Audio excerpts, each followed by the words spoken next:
President Jacob Zuma will not attend this week's African Union and European Union summit in Brussels. He'll be represented by his International Relations and Cooperation Minister. Now, storms been building across the continent over the contentious invitation list to the meeting. Zimbabwe's President Robert Mugabe called for a boycott after his wife was refused a visa to Belgium, prompting Mugabe to pull out of the meeting. Mugabe himself was only invited to Brussels after the AU said it would boycott the meeting if he was not allowed to travel. Sudan has also accused the European Union of trying to divide Africa after the EU refused to invite President Omar al-Bashir to the AU-EU summit. The high-level political and economic encounter between leaders of the two continents is scheduled to take place in the Belgian capital, the headquarters of the 28-nation EU, on Wednesday and Thursday. Now, for more on this, we're joined by CCTV Sumitra Naidu in Johannesburg and Jack Barton. He's in Brussels. Sumitra, we'll begin with you. Sumitra, now, what reasons, if any, have been given thus far by the South African government about President Zuma not attending the AU-EU summit? Well, Famida, there are some media reports that President Jacob Zuma is boycotting the summit, but there's no official line from the president's office to say that. And South Africa is being represented at the summit. South Africa's International Relations and Cooperation Minister, Maite Mashabane, will be leading a delegation to that summit. The president's office is not fielding any questions in this regard. Everyone's being passed over to international relations. Mr. Zuma's absence could also be explained by the fact that the summit coincides with the deadline which the South African Public Protector, Thuli Madonsela, has given to him to respond to a report into the upgrades to his KwaZulu-Natal home in Nkandla. So, you know, there's been no official line that South Africa is boycotting this conference. You know, there's also other things happening here at home. We are in campaign territory at the moment. Everyone is campaigning ahead of the vote come 7th of May. So the president could have felt that his presence here in South Africa was more important at this stage. Famida. All right, Sumitra, let's now move to Jack, who's standing by in Brussels. Jack, what's the response from that side? As Sumitra has indicated, there hasn't been an outright boycott of the summit by the South African president. We do have the International Relations Minister attending. So what's the situation there? Well, that's right. So far, the only official reaction we've had has been to Zimbabwe's boycott. The fact that Robert Mugabe has decided to pull the entire delegation out.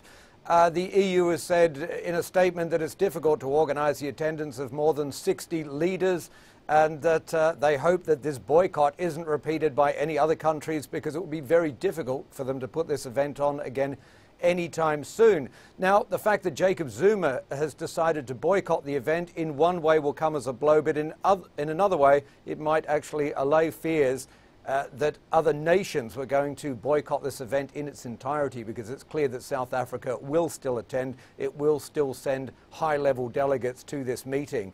And we saw also when Jose Manuel Barroso, the European Commission President, spoke this morning at one of the many lead-up events, the Business Forum, he made no mention of this. These events have still been well attended and going smoothly, and clearly the hope is that there will be no other major nation boycotting this event, because that would indeed represent a major blow to this summit. Now, Sumitra, we do already see issues around Eritrea as well as Sudan, that coming from the side of the EU. And now, previously, analysts had intimated that President Zuma and President Mugabe of Zimbabwe don't actually get along. However, could their common stance on skipping the summit open a new chapter in mending their perceived differences? You know, Famida, there have been some rumblings that South Africa has come out in support of the African Union call to shun the European Union summit that's taking place in Brussels. The countries are of the view that the European Union is dictating the composition of Africa's delegations coming through. There are some controversial inclusions and omissions, but again, no official line on this. We're not too sure if, you know, at this stage, probably President Zuma and President Mugabe could find some commonality in this regard, but in terms of the relationship going forward, again, no official line coming through from President Jacob Zuma. that there is a problem with his relationship with President Mugabe, and how far they would go in terms of, in terms of what they feel about what's happening with the European Union. Famida? All right, Jack, let's just wrap up with you. Now, we've seen that we, of course, have no actual confirmation of exactly why President Zuma isn't attending. And this is an important summit. So what exactly is at stake for African countries invited to the summit? Is it another talk shop, or are there tangible benefits that we can expect? You've said that it isn't easy to arrange so many heads of state in one place. No, there will certainly be tangible benefits. I mean, the whole shape of these summits has changed very much over the past decade. They used to be about aid and infrastructure assistance. Really now it's about trade. The fact that 8 of the world's 10 fastest growing economies are now in Africa. As a region, it has the world's fastest trade.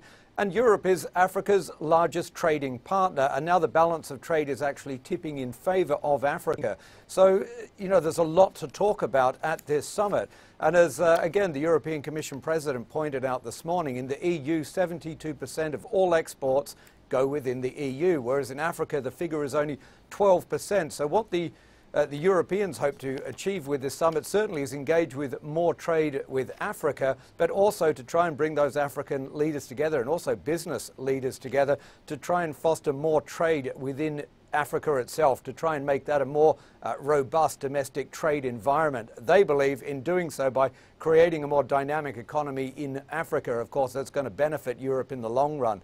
Now, much of this, yes, critics will always say it could be a talk shop, but at the end of the day, it also comes down to tariffs, removing those barriers. In the past, many African nations have been worried that their industries will be hurt by lowered tariffs, but now that the balance of trade is tipping the other way and it's actually favouring African countries exporting to their largest trading partner, Europe, clearly many now believe that the talk on tariffs or lowering those tariffs could actually be in Africa's benefit.